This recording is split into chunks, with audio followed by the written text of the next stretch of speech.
I should have known the moment they walked in. The restaurant had been buzzing with its usual Saturday night chaos, clinking glasses, laughter bouncing off exposed brick walls, the kitchen staff shouting orders in Italian that made the tourists smile. I'd been weaving between tables for 6 hours straight, my feet screaming in protest, my apron stained with marinara and red wine. Just another shift at Tesoro, just another night pretending I belonged in the background of other people's lives. But when the doors opened and they entered, the air changed. It wasn't dramatic at first. No record scratch, no sudden silence. Just a subtle shift, like the temperature dropping a single degree, the kind of cold that crawls up your spine before your brain registers the danger. I was balancing 3 plates of ossobuco when I felt it, that primal instinct that makes prey animals freeze in open fields. I looked up, 6 men in tailored suits that probably cost more than my yearly rent. They moved, like wolves synchronized, aware, lethal. The hostess, Maria, had gone pale, her hands trembling as she grabbed menus she didn't need to grab. She knew something I didn't, and then I saw him. He walked at the center of the pack, and God, the way he carried himself like gravity bent differently around him. Tall, broad-shouldered, with dark hair swept back from a face that could have been carved from Carrara marble. Sharp jawline, darker eyes that seemed to see through walls, through skin, through every lie you'd ever told yourself. He wore a black suit with no tie, the top button of his white shirt undone, revealing a column of throat that somehow felt more intimate than it should.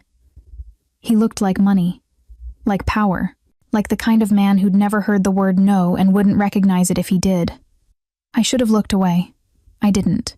His gaze swept the restaurant with casual dominance, assessing, cataloging, and then it landed on me. Just for a second. One heartbeat where those dark eyes locked onto mine, and I felt it like a physical touch. Something flickered across his face, curiosity, recognition, before one of his men said something low and urgent, and the moment shattered. They were seated at the best table. Of course they were. Corner booth, leather upholstery, perfect sightlines to both exits, the kind of table we kept reserved for people who didn't make reservations because they didn't have to. Sasha. My manager, Tony, appeared at my elbow, his usual swagger replaced by something twitchy and nervous. Table 12. You're taking it. My stomach dropped.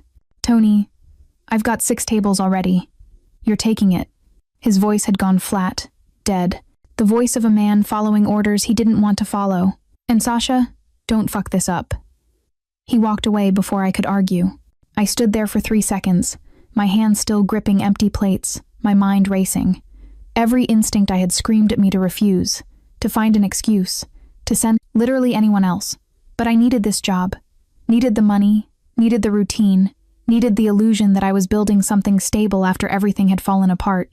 So I smoothed my apron, tucked a strand of dark hair behind my ear, and walked toward the corner booth. They were laughing when I approached, the kind of laughter that felt like a weapon, sharp and excluding. One of them, a younger guy with slicked back blonde hair and a smile that made my skin crawl, was doing an impression of someone I couldn't see. The others roared, fists pounding the table. Except him, the man in the center. He sat perfectly still, one arm draped across the back of the booth, his expression unreadable. He wasn't laughing. He was watching. Good evening, gentlemen. My voice came out steadier than I felt. Can I start you off with drinks? The blonde one looked up at me, his eyes trailing over my body with the subtlety of a sledgehammer. Well, what do we have here? Your server, I said flatly. Drinks? Feisty. He grinned at his companions. I like feisty. Hey, sweetheart, you got a name? Or should I just call you sweetheart? I'd prefer you call me when you're ready to order. I kept my expression neutral, my pen poised over my notepad. I'd dealt with entitled assholes before. This was nothing new, except the energy at the table shifted. The laughter died. One of the older men, salt and pepper hair, scar across his knuckles, leaned forward. You know who you're talking to, girl? A customer who hasn't ordered yet. Someone sucked in a breath. The blonde one's smile turned mean. Listen, waitress. Enough. The word cut through the tension like a blade. Not loud, not aggressive, just absolute. Everyone at the table went silent. I looked at him, the man in the center, and found him staring directly at me. His expression hadn't changed, but something in his eyes had sharpened, focused. like a predator deciding whether I was prey or something more. Interesting. She's doing her job, he said quietly. Let her do it. It wasn't a suggestion. It was a command, delivered in a voice that made kingdoms fall. The blonde one slouched back in his seat, jaw tight, but he didn't argue. Nobody argued. I should have felt relieved. Instead, I felt exposed, like I'd been stripped bare and examined under harsh light. His gaze stayed on me for another beat long enough that I felt my pulse in my throat before he finally spoke. Whiskey. Neat. The others will have the same. Of course. I wrote it down, my handwriting shakier than I wanted. I'll be right back with those. I turned to leave, desperate to escape the weight of his attention. Wait. I froze. Turned back slowly. He tilted his head slightly, studying me with an intensity that made my breath catch. Have we met before? No. The word came out too fast, too defensive. His lips curved, not quite a smile, but something darker, more knowing. Strange. I never forget a face.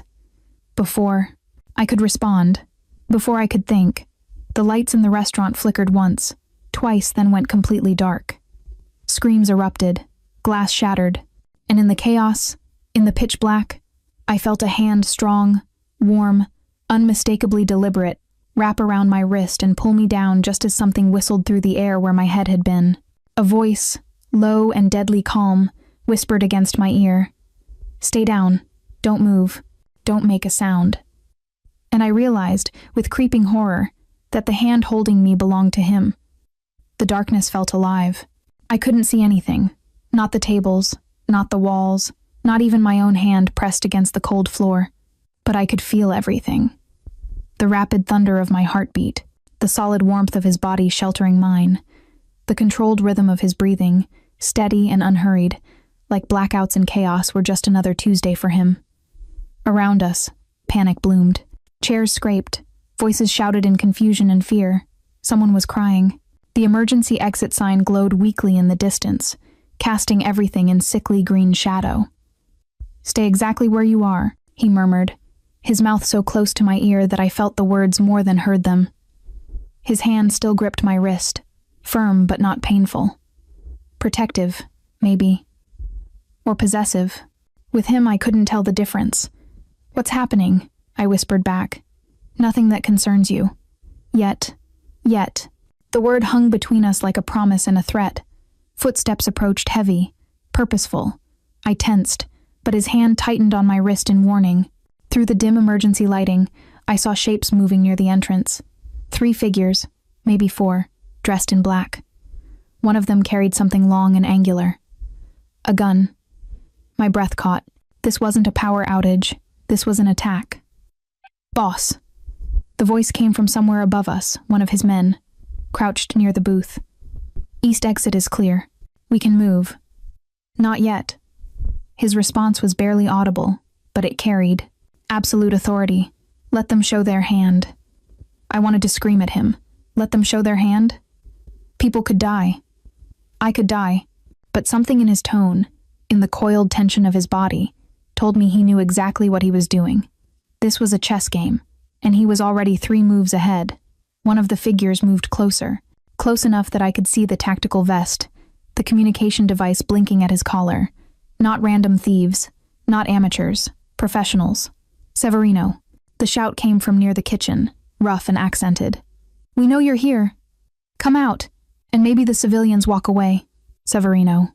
The name detonated in my mind like a grenade. Severino. As in the Severino family. As in one of the most powerful and ruthless crime syndicates on the East Coast. As in the people whose names you didn't say out loud unless you wanted to disappear. Holy God. I was crouched on a restaurant floor, protected by a Mafia boss, while armed men hunted him like prey. This couldn't be real. This couldn't be my life. How many? Severino asked quietly, his lips still near my ear. 4 visible. Another voice responded from the darkness. Probably 6 total. Russo family, based on the formation. Ambitious. Severino's tone suggested he found this more amusing than concerning. Carlo always did overestimate himself. The lights came back on. It happened fast, a sudden flood of brightness that made everyone flinch. In that split second of disorientation, Severino moved. One moment he was beside me. The next he was on his feet, gun in hand, firing twice with surgical precision. 2 of the attackers went down before they could even raise their weapons. Chaos exploded. Tables flipped. Gunfire cracked through the air. Severinos' men moved like they'd rehearsed this 1,000 times, efficient, brutal, coordinated. I pressed myself against the floor. Hands over my head, ears ringing, heart trying to pound its way out of my chest. Someone grabbed my arm. I screamed, thrashing, until I heard a familiar voice. "It's me! It's Tony!" My manager hauled me toward the kitchen, his face sheet white, his hands shaking. Around us, civilians were running, diving, hiding. A woman in a red dress was sobbing hysterically. An older man was bleeding from a cut on his forehead. "Go, go, go." Tony shoved me through the kitchen doors. "Out the back. Don't stop." But I did stop. I turned, just for a second, and looked back. Severino stood in the center of the restaurant like a dark angel of death. Blood spattered his white shirt. His expression was perfectly calm, almost bored, as he shot a man trying to flank him. One of the attackers lunged at him with a knife. Severino caught his wrist, twisted, and the sickening crack of breaking bone echoed even over the gunfire. He was terrifying, magnificent, absolutely in control, and then his eyes found mine across the chaos. Time stopped. In the middle of violence and death, in the middle of everything falling apart, he looked at me with an intensity that stole my breath. Not angry, not dismissive. Something else. Something I couldn't name but felt down to my bones. "Sasha." Tony yanked me backward. "Move." I stumbled into the kitchen, the doors swinging shut behind me, cutting off the view, cutting off whatever that moment had been. The alley was cold and dark and smelled like garbage. Tony pushed me toward the street, toward the wail of approaching sirens, toward safety. But my legs felt like water. My hands wouldn't stop shaking. My mind kept replaying those eyes, dark, intense, seeing something in me I didn't understand. Miss Vale. I spun around. One of Severinos' men stood at the alley entrance, the older one with the scarred knuckles. He held out a business card, pristine white despite the violence we'd just survived. "Mr. Severino requests your presence tomorrow evening, 8 o'clock. He pressed the card into my hand before I could refuse. He doesn't like being refused. Then, he was gone, melting back into the shadows like he'd never existed. I looked down at the card. Heavy stock, embossed lettering. An address in the most expensive part of the city. No name, no explanation. Just a location and a time. Tony stared at me, his expression somewhere between terror and pity. "Sasha, what the hell did you get yourself into?" I didn't have an answer. I just knew, standing in that filthy alley with blood on my shoes and a Mafia boss's summons in my hand, that my life had just been split into before and after, and there was no going back. I didn't sleep. How could I? Every time I closed my eyes, I saw gunfire and blood, and those impossibly dark eyes watching me like I was a puzzle he intended to solve. I lay in my shoebox apartment, staring at the water-stained ceiling, the business card on my nightstand glowing like radioactive material in the darkness. "Mr. Severino requests your presence." Requests. Like I had a choice. Like this was an invitation to brunch and not a summons from a man who killed people as casually as other men ordered coffee. I should have torn up the card. Should have called the police. Should have packed a bag and run as far as my savings account would carry me, which, given my current financial situation, was approximately nowhere. Instead, I picked up my phone and did what any rational person would do when their life imploded. I Googled him. Dante Severino, age 34, CEO of Severino Enterprises. The official story was almost boring. Real estate development, import-export businesses, charitable foundations. A dozen legitimate companies that generated billions in revenue. He looked different in the press photos, polished, corporate, almost respectable in $1,000 suits with his hair perfectly styled. But I knew better now. I'd seen the other him, the real him. I scrolled deeper, past the sanitized press releases, into the darker corners of the internet. Anonymous forums, true crime blogs, Reddit threads that got deleted almost as fast as they appeared. The Severino family wasn't just rich. They were powerful. Third-generation syndicate with roots in Sicily, branches spreading across every major city on the eastern seaboard. They controlled ports, construction contracts, unions, politicians. The kind of power that didn't need to announce itself because everyone already knew. And Dante was the head. The youngest Don in family history. Ruthless, strategic, untouchable. One blog post claimed he'd orchestrated a peace treaty between 3 warring families by having dinner with all the bosses, and by dessert 2 of them were dead and the third had sworn loyalty. Another said he'd personally executed a traitor in front of 50 witnesses, and not one of them testified. Rumors, legends, the kind of stories that grew in the dark places of the city. But after last night, I believed every word. My phone buzzed. A text from an unknown number. A car will collect you at 7:30 p.m. Wear something. Appropriate. No greeting. No signature. Just orders. My hands clenched around the phone. Who the hell did he think he was? Summoning me like I was one of his subordinates. I had rights. I had choices. I could. You could what? A cold voice in my head whispered. Refuse? And then what? Wait to see what happens to people who refuse Dante Severino? I threw the phone across the room. It hit the wall with a satisfying crack, but didn't break. Much like my situation, damaged, but still functional. Still trapped. The black Mercedes arrived at exactly 7:30 p.m. I'd spent 3 hours getting ready, which was ridiculous considering I owned approximately 2 outfits that didn't scream, broke waitress. I'd settled on a simple black dress, the one I'd bought for my father's funeral 2 years ago, and hadn't worn since. It felt appropriate somehow. Mourning and uncertainty wrapped in conservative fabric. The driver didn't speak, didn't even look at me, just opened the door with mechanical efficiency, and waited while I slid into leather seats that probably cost more than my rent. We drove through the city as evening fell, past the gentrified neighborhoods and trendy restaurants, past the financial district with its glass towers reaching toward the sky. The buildings got older, more ornate. Old money, the kind of wealth that didn't need to show off because it had been there for generations. The car pulled up to a building that looked like it had been transported from Renaissance Italy. Marble columns, intricate ironwork, windows that glowed with warm golden light. A doorman in a pristine uniform opened the Mercedes before it even fully stopped. Miss Vale, Mr. Severino is expecting you. Of course he was. The lobby was all dark wood and expensive art. My shoes' scuffed flats that had seen better days clicked against marble floors that reflected the chandelier overhead like a mirror. I felt desperately out of place, like a stain on expensive fabric. The elevator was private. It required a key. The doorman inserted it, pressed the button for the penthouse, and stepped back with a slight bow. Top floor, miss. The doors closed. I was alone with my reflection and my racing heart. You can still run, I told myself. Press the emergency stop. Take the stairs. Find a fire exit. But I didn't, because some sick, twisted part of me wanted to see him again. Wanted to know why he'd summoned me. Wanted to understand what last night had meant.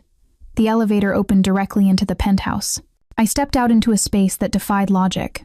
Floor-to-ceiling windows showcased the entire city, a glittering expanse of lights and life spread out like offerings. The furnishings were minimal but perfect. Leather, steel, glass. Art that probably belonged in museums hung casually on the walls. And there, silhouetted against the windows, stood Dante Severino. He'd changed from last night. No blood-spattered shirt, no gun. Instead, he wore dark slacks and a white dress shirt with the sleeves rolled up to his elbows, revealing forearms corded with muscle and marked with scars I hadn't seen before. His hair was slightly damp, like he'd just showered. He held a glass of amber liquid whiskey, probably, and didn't turn around when I entered. You came. His voice carried across the space, low and somehow satisfied. I wondered if you would. You didn't leave me much choice. My voice came out sharper than intended, fear manifesting as anger. There's always a choice, Sasha. Now he turned, and the impact of his full attention hit me like a physical force. Those eyes, God, those eyes. You could have run. Many would have. You didn't. What do you want from me? He smiled then, slow, dangerous, like a wolf that had just spotted particularly interesting prey. He set down his glass and walked toward me with the same predatory grace I'd seen in the restaurant. Each step deliberate, controlled. He stopped 3 feet away, close enough that I could smell his cologne, something dark and expensive. Close enough that I had to tilt my head back to meet his gaze. What do I want? He reached out, and I forced myself not to flinch as his fingers, impossibly gentle, tucked a strand of hair behind my ear. I want to know why a woman who serves tables for tips owns the building where my family just got ambushed. The floor dropped out from under me. What? His expression didn't change. Tesoro Restaurant. The property deed is registered to Sasha Elena Vale. You. So I'll ask again, and this time, I want the truth. His hand moved to my chin, tilting my face up to his. The gentleness gone, replaced by steel. Who are you really? And why are you watching me? My mind went blank. Completely, utterly blank. He knew. But how? I'd been so careful. The property was buried under shell companies and legal structures designed specifically to keep my name hidden.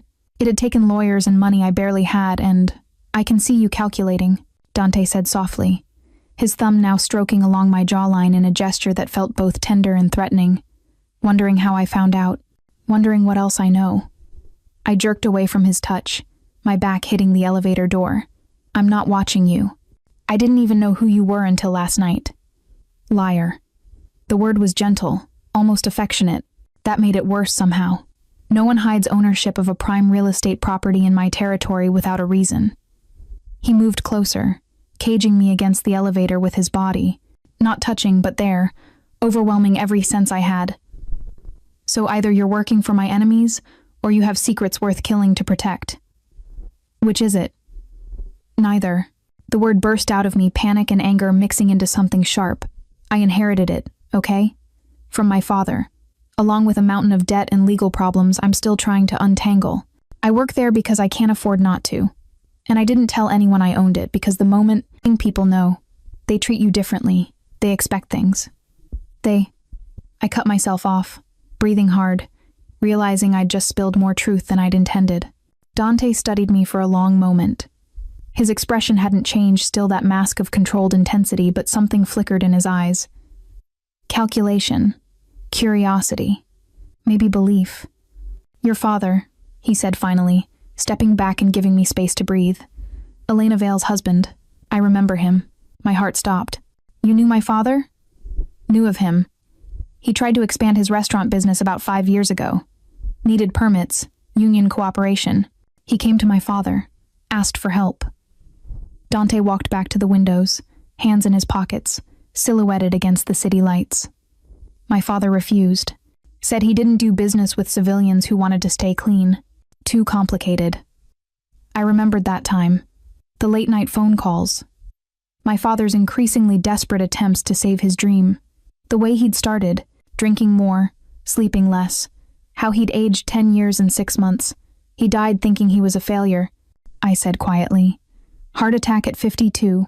Left me with 6 restaurants mortgaged to hell, legal bills that never stopped coming, and a mother who checked out emotionally long before he died.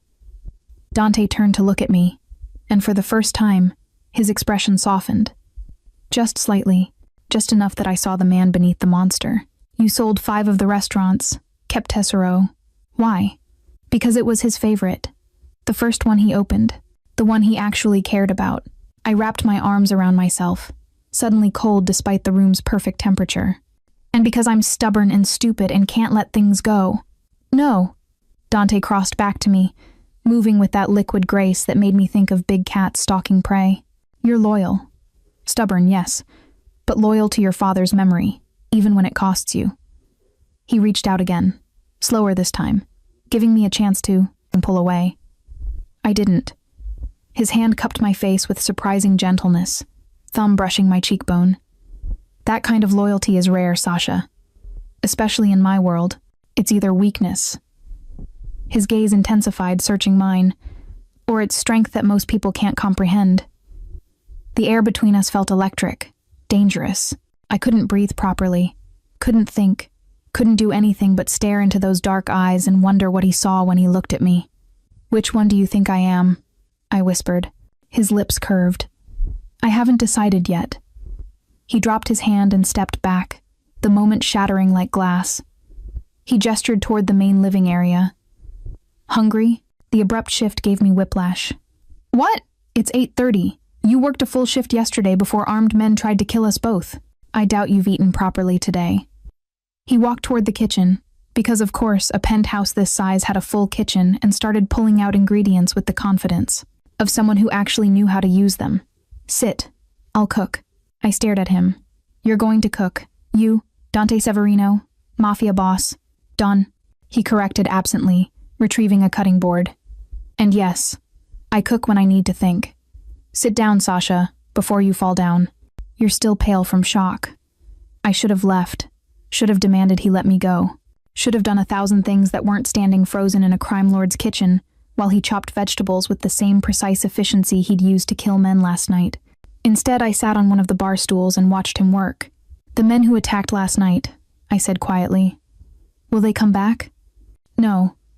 Dante's knife moved in swift practice strokes. The Russo family won't make that mistake again. 2 of Carlo's men died. The others will tell him I could have killed them all but chose not to. That's a message I can reach him anytime I want. I searched for words. That's terrifying. That's business. He looked up, met my eyes. In my world, perception is currency. Fear, respect, loyalty, they're all the same coin, different sides. Last night I bought peace with violence. Today I'm making pasta with a woman who owns a building in my territory and doesn't even realize what that means. What does it mean? He smiled a real smile this time, something warm and almost boyish that transformed his entire face. It means, Sasha Vale, that whether you intended to or not, you've put yourself directly in my world, and now I need to decide what to do about you. Before I could respond, his phone buzzed. He glanced at it, and his expression went cold, not angry, but emptied of all emotion. The Don's mask sliding back into place. I need to take this. He walked toward his office, then paused at the doorway, looking back at me. Don't leave. We're not finished. It wasn't a request. He disappeared into the office, door closing with a soft click. I sat alone in his kitchen, surrounded by expensive silence and the smell of garlic and olive oil, and realized with creeping certainty that I was in far deeper than I'd imagined. Through the office door I heard Dante's voice low, clipped, speaking rapid Italian. And then, clear as crystal, I heard a name that made my blood run cold. Elena. My mother's name. I pressed my hand over my mouth to stifle the gasp. My mother. He was talking about my mother. But that was impossible. She'd been a wreck since my father died, barely functional, medicated, living in a care facility upstate because she couldn't handle being alone. She had nothing to do with this world, nothing to do with men like Dante Severino, except the mortgages on the restaurants, the legal tangles that never seemed to end, the creditors who'd appeared out of nowhere, demanding payment for debts I'd never heard my father mention. The way she'd looked at me at the funeral, her eyes clearer than they'd been in months, and whispered, "Some debts. Can't be paid with money, Sasha. Remember that." I'd thought it was grief, medication. The rambling of a woman who'd lost everything. What if it wasn't? I slid off the bar stool, my heart hammering. I should stay put. Dante had told me not to leave, but I needed to know. Needed to understand what my mother had to do with any of this. The office door was heavy wood, designed for privacy, but it hadn't latched completely. Through the gap, I could see Dante standing at his desk, phone pressed to his ear, his free hand braced against the dark wood. Every line of his body radiated tension. "I don't care what she claims," he said, his voice cutting. "Elena Vale has been trying to leverage her connection to us for 2 years. The answer is still no." Silence as someone responded. "Because her husband refused to play by our rules, and she thinks grief gives her a pass." "It doesn't." Another pause. "The daughter is a different matter." My breath caught. "Yes, I'm aware of the complications. I'm handling it." His tone shifted softer, but somehow more dangerous. Sasha is either a player who's been running a very long game, or she's genuinely innocent. Either way, she's valuable. Valuable. The word hung in the air like a noose. "No, Marco. She stays close until I know which." Dante turned, and I jerked back from the door, my pulse roaring in my ears. "I'll contact the facility directly. If Elena wants to talk, she can do it through me, not her daughter. Are we clear?" I retreated to the kitchen, my mind spinning. My mother had been in contact with them, with the Severinos, for 2 years since right after my father died, leveraging a connection. What connection? What had my father gotten involved in that I didn't know about? The office door opened. Dante emerged, his expression carefully neutral, but his eyes found me immediately, sharp, assessing. "You heard." It wasn't a question. I could have lied. Should have lied. But I was so tired of lies, my mother's, my father's, everyone's. Yes. He studied me for a long moment, then nodded slowly, like I'd passed some kind of test. Good. Honesty. That's progress. Progress toward what? My voice came out harder than I intended. You're talking about me like I'm a chess piece. Valuable. Complications. What the hell is going on, Dante? That's what I'm trying to figure out. He moved past me into the kitchen, turning off the burner where water had been boiling. Such a mundane action in the middle of everything falling apart. Your mother has been calling my people for 2 years, claiming your father had an arrangement with my family, demanding we honor it. What kind of arrangement? Protection. Territory rights. The usual things civilians think they can negotiate when they're desperate. He leaned against the counter, arms crossed. Your father came to mine once. That much is true. But he walked away when he understood the price. Some men do. They choose to fail on their own terms rather than succeed under ours. And you think he didn't walk away? The implication was clear in his tone. You think my father was working with your family? I think your father was a desperate man who loved his daughter very much. Dante's gaze softened, just slightly. And desperate men make complicated choices. Your mother claims he agreed to certain terms before he died, terms that included you. The room tilted. Included me how? She won't say. Claims she'll only discuss it with leadership. With me. He pushed off the counter, closing the distance between us with predatory grace. But here's what I know, Sasha. Your father died suddenly. Heart attack. No warning. Except he'd passed a physical the week before, clean bill of health. The implication hit me like a fist. No, you're not suggesting... I'm not suggesting anything. I'm telling you what my instincts say. His hand came up, fingers gentle as they traced the line of my jaw. You're caught in something, Bella. Something that started before last night. Before you walked into that restaurant. And until I know what, I can't let you go. Can't or won't. His smile was sharp. Does it matter? Yes. No. I didn't know anymore. Everything I'd thought I understood about my life, my family, was unraveling like cheap thread. I need to talk to her, I said. My mother. Whatever she knows, whatever my father did, I deserve to know the truth. No. The word was absolute. You go nowhere near her until I understand what game she's playing. For all I know, she's using you as leverage. Or bait. Or she's my mother and she's scared and alone and maybe she actually needs my help. The words burst out of me, loud and sharp. I shoved at his chest, surprised when he actually moved back. You don't get to control this. You don't get to decide who I see or what I know. I do when your safety is at stake. His voice had gone cold again, the dawn replacing the man. You don't understand how this works, Sasha. The moment, when you walked into my world, you became a target. Your mother made sure of that when she started making demands and dropping your name to anyone who'd listen. Then explain it to me. Stop treating me like I'm fragile or stupid or, you're not fragile. He moved fast, backing me against the counter, his body caging mine, not threatening, protective, possessive. You're brave and stubborn and too honest for your own good. That's what makes you dangerous, Bella. In my world, people like you don't survive. Then why do you care? I looked up at him, searching his face for answers. If I'm such a liability, why not just let me go? Wash your hands of whatever mess my parents created? His jaw tightened. Something flickered in his eyes, something raw and unguarded for just a second before he locked it down.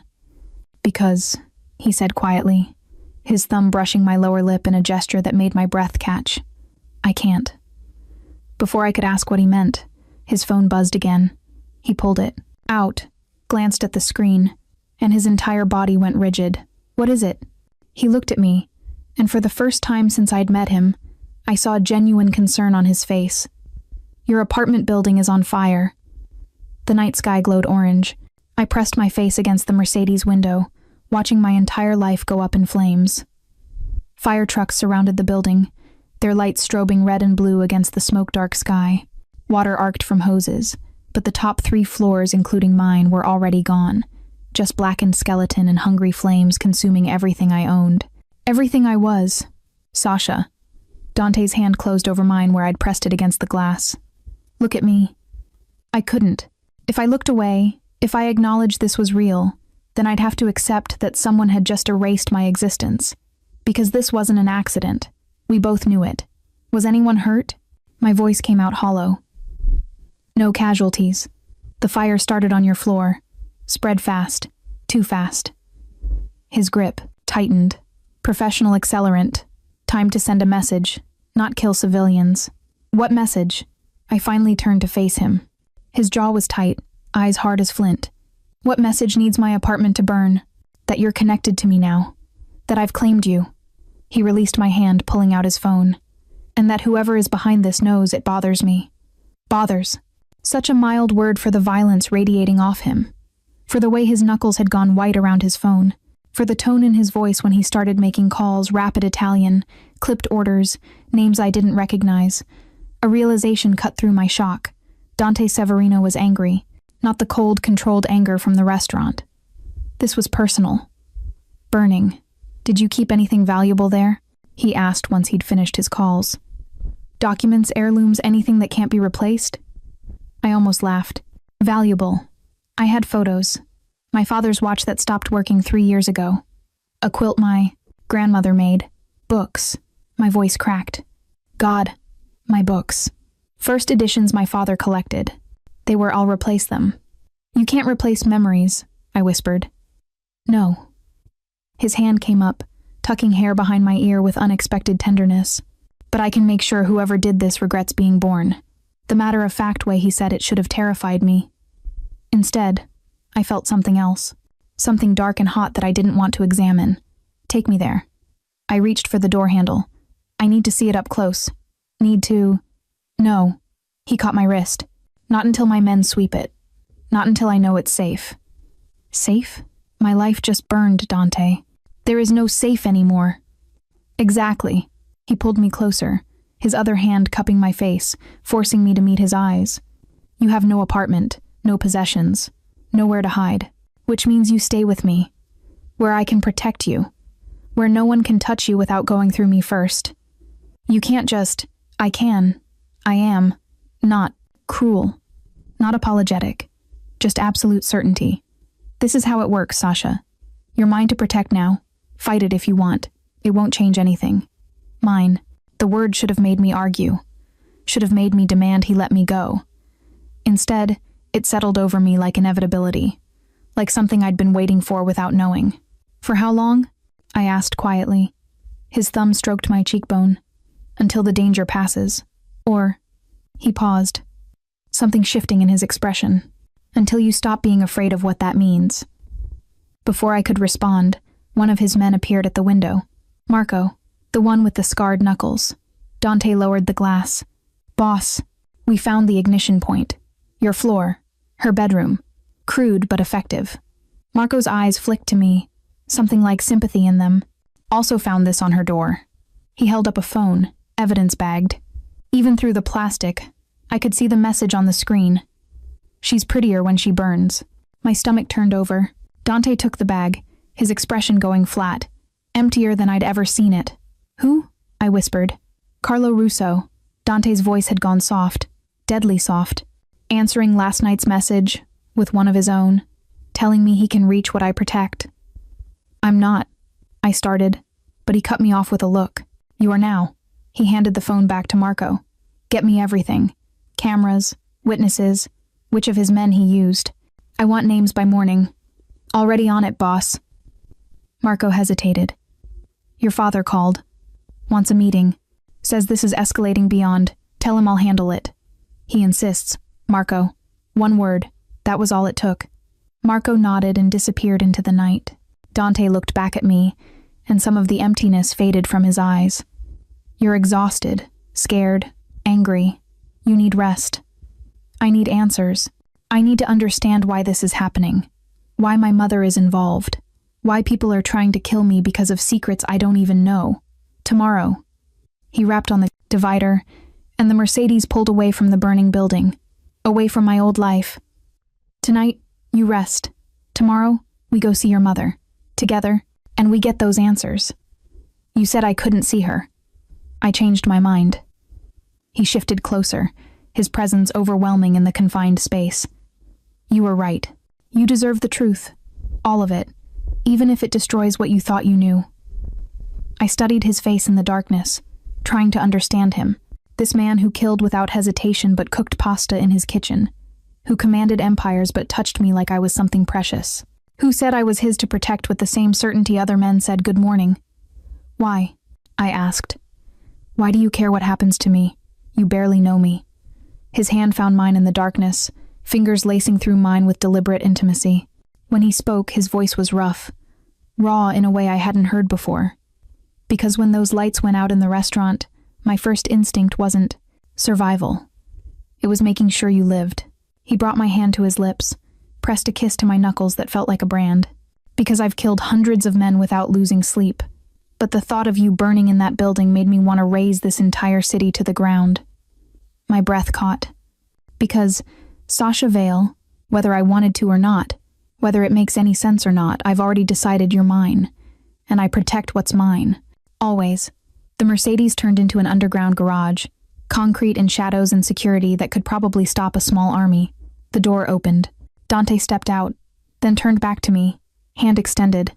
An invitation, a claim, a choice that wasn't really a choice at all. I took his hand and let him lead me into the darkness. The care facility sat on a hill overlooking the Hudson River, all manicured lawns and expensive tranquility. The kind of place that cost more per month than most people made in a year. I'd been paying for my mother's stay by selling off everything my father left behind, piece by piece, until there was nothing left but tesoro and crushing debt. I'd always wondered how I'd managed to keep her here when the money ran out 6 months ago. Now, staring at the pristine white building with Dante beside me, I was starting to understand. This facility has connections to your family, doesn't it? I asked quietly. Yes. He didn't elaborate. Didn't need to. His family owned half the city, of course. They had connections to an upscale care facility. Of course my mother's bills had been mysteriously covered. Of course there was a price I hadn't known I was paying. How long have you been keeping her here? Since the money stopped. Since she started calling us, making claims about arrangements and debts. Dante's hand rested on the small of my back as we walked toward the entrance. Possessive. Protective. I wanted leverage if she was lying. I wanted her safe if she was telling the truth. Either way, I needed her accessible. You manipulated this entire situation. I stopped walking, looking up at him. You controlled when I'd find out. When I'd come here. Yes. No apology in his tone. That's what I do, Sasha. I manipulate variables until I control the outcome. It's how I've survived this long. And me? Am I just another variable? His jaw tightened. For a long moment he didn't answer. Then, you were supposed to be. Were. The word hung between us like confession. My mother looked smaller than I remembered. She sat in her room's armchair, staring out the window at the river, her once vibrant auburn hair now streaked with gray. She'd always been beautiful. Sharp cheekbones, elegant features, the kind of woman who turned heads. But grief had hollowed her out, left her a shadow wrapped in a cardigan. Elena. Dante spoke first, his voice formal. Cold. We need to talk about your late husband's debts. She turned slowly, and her eyes still sharp. Still. Calculating moved from Dante to me. Something flickered across her face. Not surprise. Relief, maybe. Or resignation. Sasha. Her voice was steadier than I expected. Clearer. You brought him here. Good. That saves time. Mom, what's going on? I moved forward, kneeling beside her chair. Dante says you've been calling his family. Making claims about Dad. About arrangements I don't know about. What arrangements? She reached out, her thin hand cupping my cheek with surprising strength. You look so much like him. Your father. Same stubborn eyes. Same refusal to see danger until it's too late. Elena. Dante's voice cut through the moment. Answer her question. My mother's gaze moved to him, and something passed between them. Recognition. Maybe. Respect. Or just the acknowledgement of power. Your father was dying, she said finally, looking back at me. Not the heart attack. Before that. 6 months before. Cancer. Pancreatic. Stage 4. He had maybe a year, the doctor said. Maybe less. The room tilted. What? No. He never said. Because he didn't want you to know. Didn't want you to watch him waste away. Tears gathered in her eyes but didn't fall. He wanted to leave you something.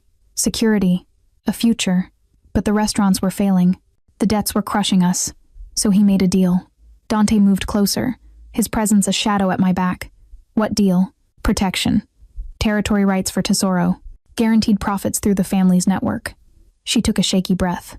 In exchange, when Sasha turned 25, she would. She couldn't finish, but I could. The pieces were falling into place with sickening clarity. She would what, Mom? Be sold? Married off? What did Dad promise? An alliance. The word came from Dante, cold and precise. Your father offered you as a bride to cement business relations. Standard practice in our world. Barbaric, perhaps, but effective. I stood up so fast the chair scraped against the floor. He wouldn't. Dad wouldn't do. That. He was dying, Sasha. My mother's composure cracked. He was desperate. He loved you so much he couldn't see straight. The Severinos offered him a way to save everything, the restaurants, our home, your future. All he had to do was promise that in 5 years, when you came of age, you'd enter the family through marriage. To who? My voice came out as a whisper. Silence. Dante moved around me, standing directly in my line of sight. When he spoke, his voice was carefully neutral. To me. Everything stopped. The room. My heartbeat. The world. You. I stared at him. This whole time. Since the restaurant. Since you rescued me. Since I didn't know. The words came sharp, almost angry. My father negotiated that deal. I was in Europe, handling territory disputes. When I returned, your father was already dead. The contract void because he'd died before you turned 25. But my mother tried to resurrect it, claimed the deal should be honored regardless. That, your father's death didn't negate the agreement. Dante's hands clenched at his sides. I refused, repeatedly. I don't honor contracts with the dead, and I sure as hell don't force women into marriages they didn't choose. Then why didn't you tell me? I felt tears burning behind my eyes but refused to let them fall. Why the games? The protection? The claiming? Because... He moved closer, his intensity almost overwhelming. Because I needed to know if you were part of this. If you'd known all along and were playing me. If this was some elaborate scheme to trap me into honoring your father's deal. And now? Now that you know I didn't know. That I'm just another victim of everyone's secrets and manipulations. What now, Dante? He reached for me, but I stepped back. The hurt that flashed across his face was almost worth the betrayal burning through my chest. Now, he said quietly, we end this. I'll pay off Tesoro's debts. Set you up somewhere safe. Somewhere Russo can't reach you. You walk away clean. Free. Like none of this ever happened. Just like that. Just like that. I looked at my mother, crying silently in her chair. At Dante, standing rigid with control that was clearly costing him. At the life I'd thought I had, revealed as fiction built on lies and desperate bargains. And if I don't want to walk away? The words came out before I could stop them. Dante's eyes snapped to mine. What? You said the contract is void, that you won't force me. But what if... I took a shaking breath. What if I chose it anyway?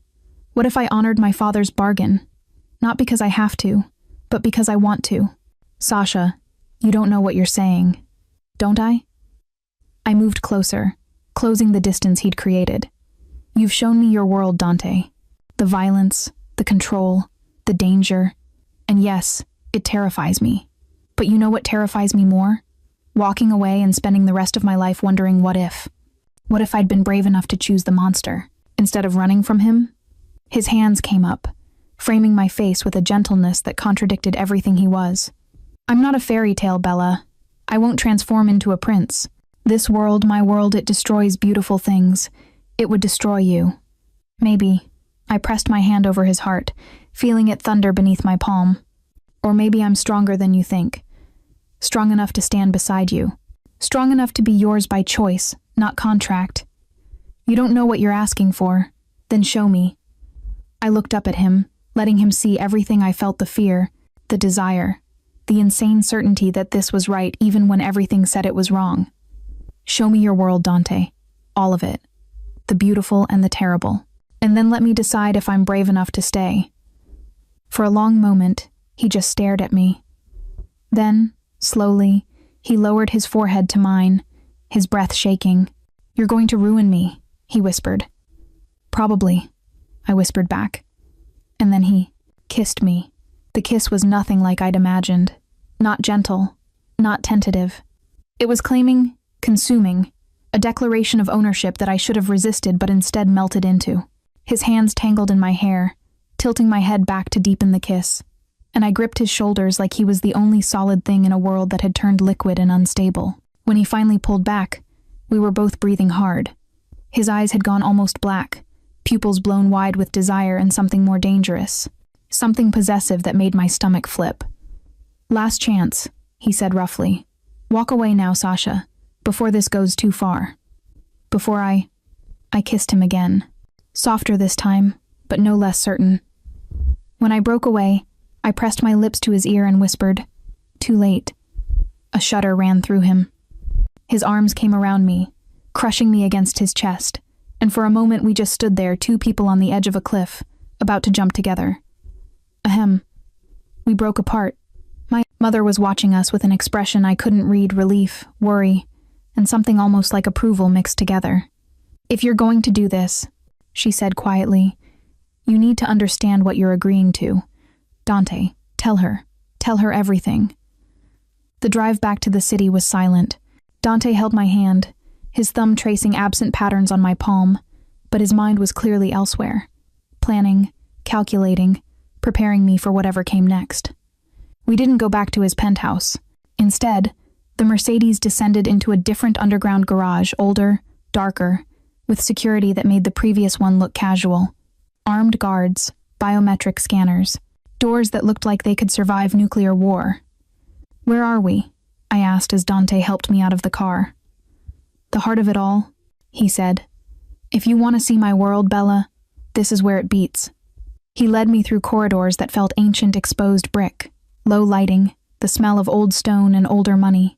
We passed men in suits who nodded respectfully, their eyes sliding over me with carefully neutral expressions, assessing, judging whether I belonged. We stopped in front of a massive oak door. Dante paused, his hand on the handle, and looked at me with unexpected vulnerability. "Last chance," he said again. "Once you see this, you can't unsee it. You can't go back to your life before. You'll know too much. Be too much. There's no middle ground with this world, Sasha. You're either in or you're dead." "Then I guess I'm in," I said, surprised by how steady my voice sounded. He searched my eyes for another moment, then nodded and pushed open the door. The room beyond looked like something from another century. A massive table dominated the center, dark wood polished to a mirror shine. Around it sat 12 men in various stages of wealth and danger, expensive suits, visible scars, eyes that had seen violence and inflicted it. Every single one of them turned to look at me. "Gentlemen," Dante said calmly, his hand settling on my lower back. "This is Sasha Vale, Elena's daughter. As of today, she's under my personal protection. Anyone who touches her answers to me." The silence that followed was deafening.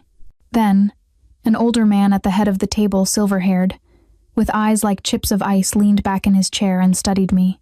"This is unexpected, Figlio." His voice carried the weight of absolute authority. "Dante's father. Had to be. We discussed keeping her at a distance, not bringing her into the heart of our operations. Plans change," Dante said evenly. "Russo made his move, burned her apartment, sent threats. She's a target now, whether we want her to be or not. So you bring her here?" Another man younger, with a scar bisecting his eyebrow, slammed his hand on the table. "She could be a plant, a spy. Russo could be using her to enough, Luca." Dante's voice went cold. "She's here because I say she's here. Anyone who has a problem with that can take it up with me personally." The threat was clear. The room went silent again. Dante's father studied me for a long, uncomfortable moment. Then, slowly, he smiled. "She has your mother's eyes, Elena's daughter.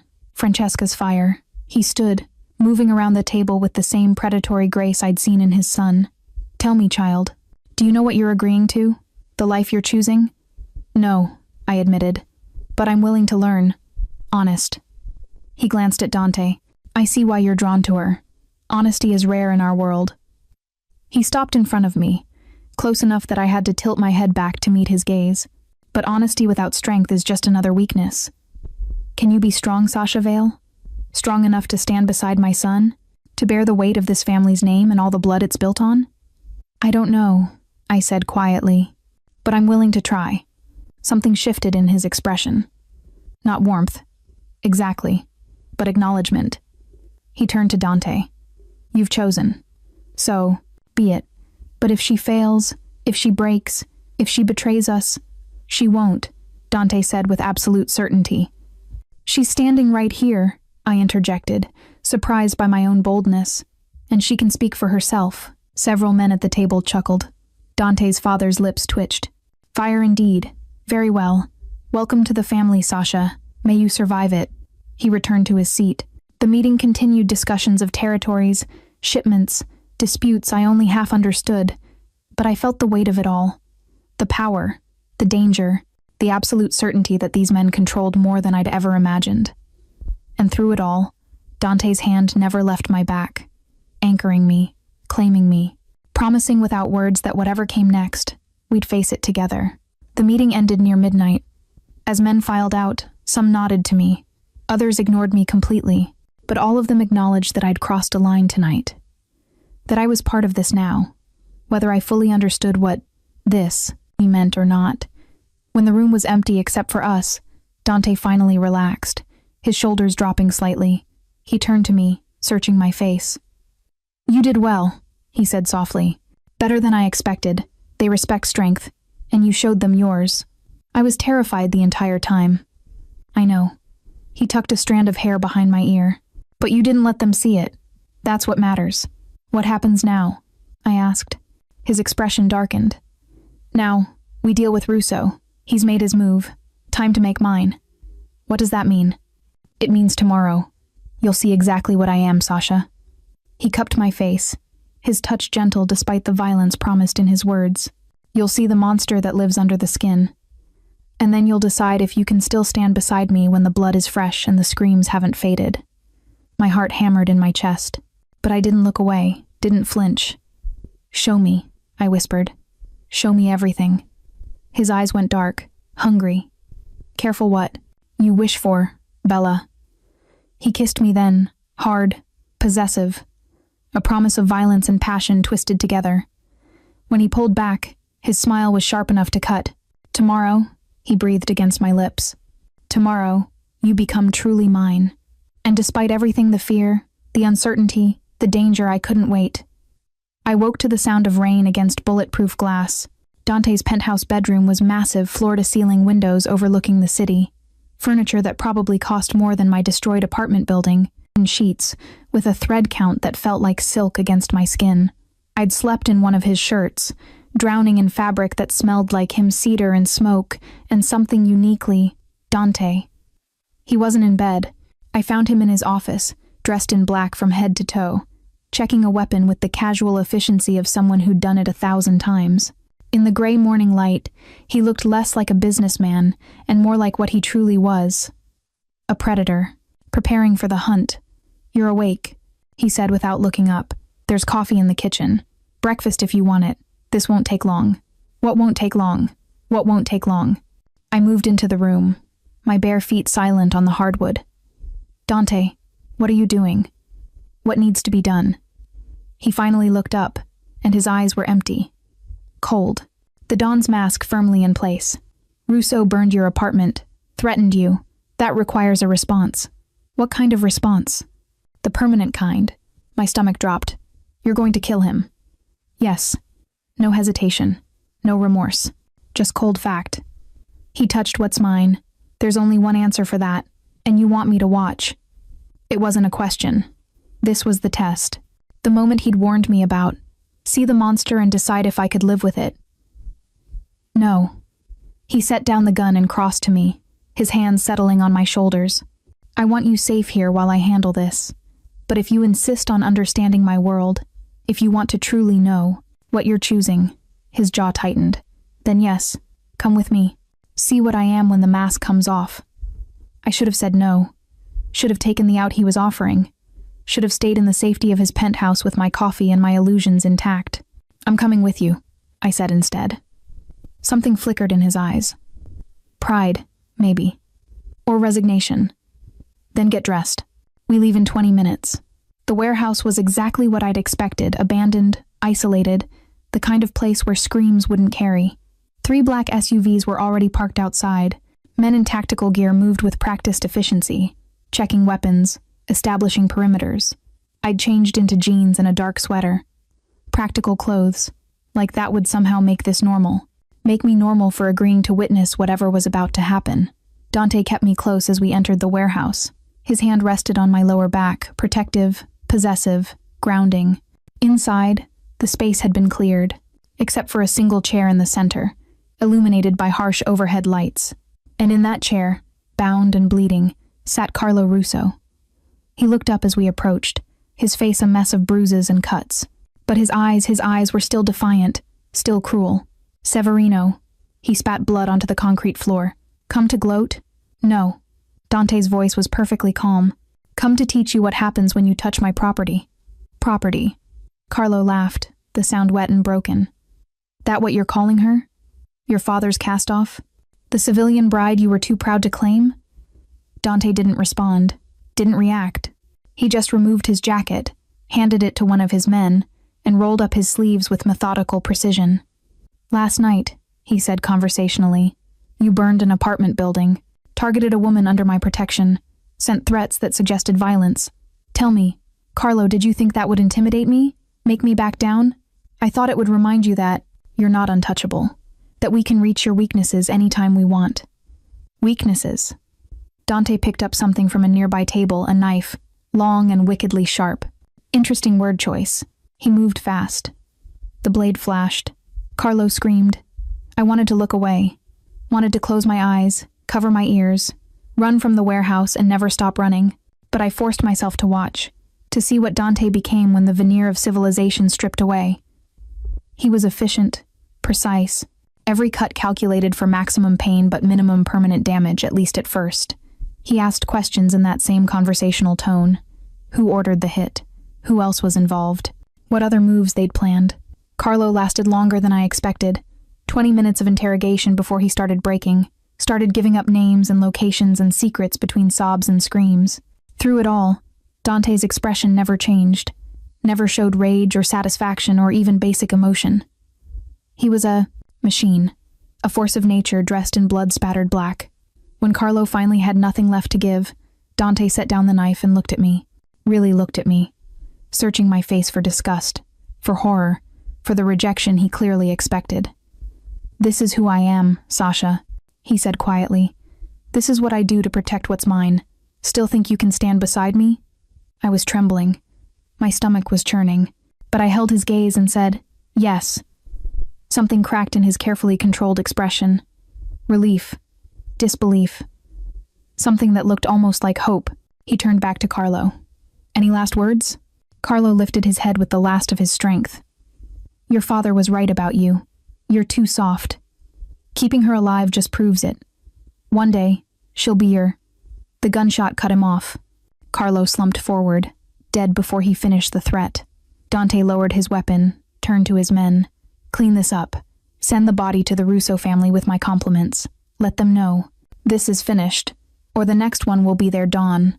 Orders given. He walked toward me.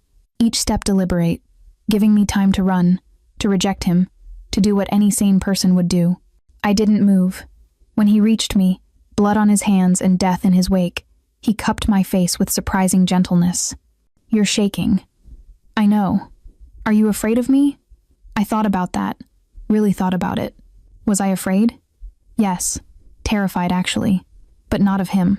Of what I felt watching him, seeing him in his element, understanding the full scope of the power he wielded. No, I said finally. I'm afraid of how much I'm not afraid, of how right this feels when it should feel wrong. His thumb brushed my cheekbone. That makes 2 of us. He kissed me then soft, reverent, like I was something precious instead of the witness to his violence. And maybe that was the most dangerous thing of all, that he could separate the 2 so completely. Could be monster and man in the same breath. Take me home, I whispered against his lips. My home, he corrected, pulling me closer. You don't have another one anymore. I know.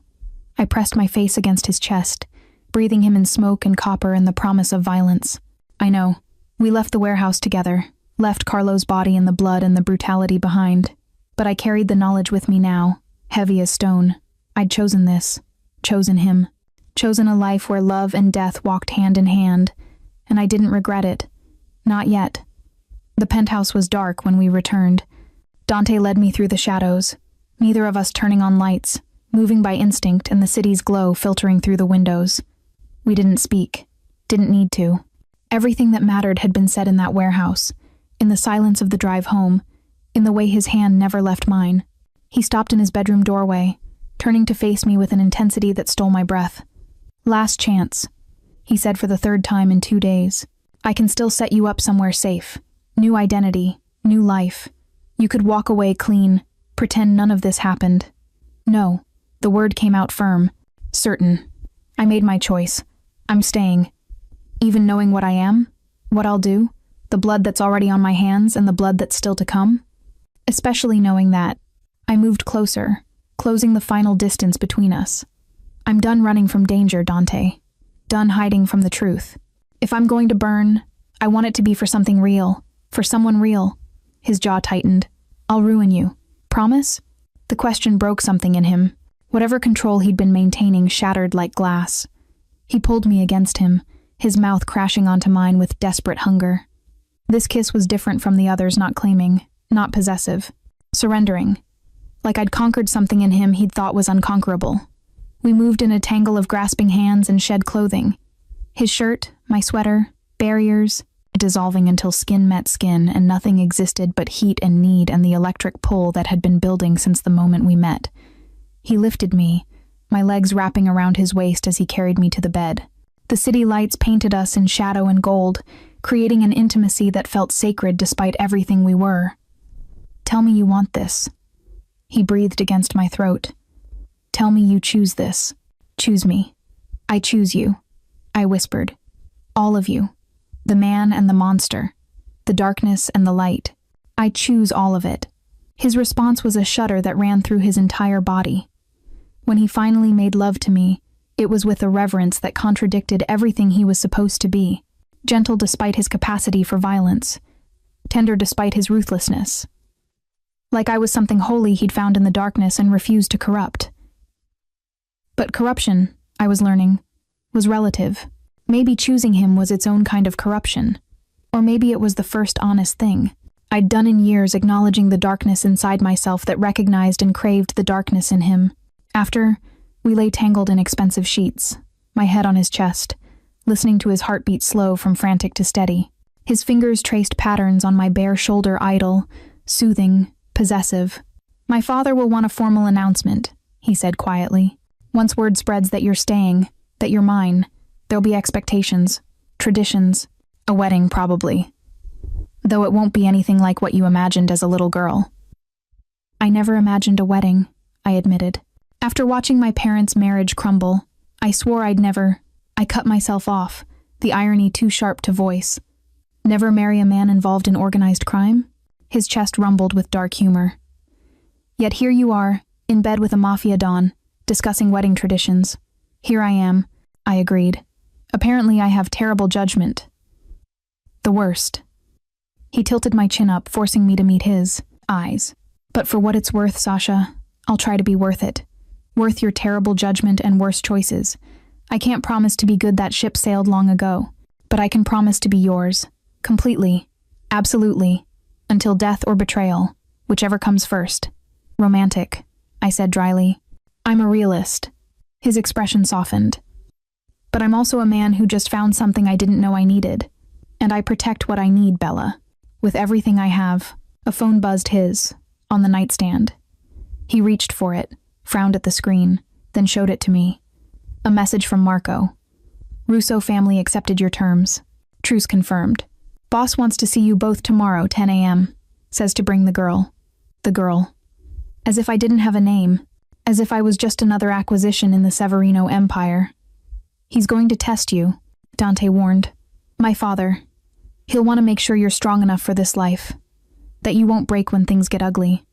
"Things aren't already ugly?" His smile was sharp. "This was just the introduction, Bella. Wait until you see what really ugly looks like." I should have been terrified. Should have taken this moment to reconsider, to to grab my metaphorical life raft and paddle toward sanity. Instead, I settled deeper into his arms and said, "Then I guess I'll see it together with you." Epilogue. 6 months later, I stood in front of a mirror in a wedding dress that cost more than my old apartment building. It wasn't white. I'd insisted on deep burgundy, the color of wine and blood and everything this life represented. The dress hugged every curve, elegant and dangerous, much like the man I was about to marry. Elena had come. My mother, sober for the first time in years, stood behind me with tears streaming down her face. "Your father would have been so proud," she whispered. "That I'm marrying a criminal?" I asked, not unkindly. "That you're strong enough to choose your own path, even if it's not the one he imagined for you." Through the door, I could hear music starting, could feel the weight of hundreds of eyes waiting to see the woman who'd captured Dante Severinos' heart or whatever passed for a heart in a man like him. The door opened. Marco stood there, surprisingly gentle. "Ready, Miss Vale? It's Mrs. Severino now." Dante's voice came from somewhere down the hall. "Or it will be in about 10 minutes. Stop stalling, Bella. I've been patient long enough." I smiled despite myself. Patient. The man who'd claimed me, protected me, killed for me, and shown me a world most people didn't even know existed. Patient was not the word I'd use. But loved? Protected? Cherished in the violent, possessive way of dangerous men? Yes. Absolutely yes.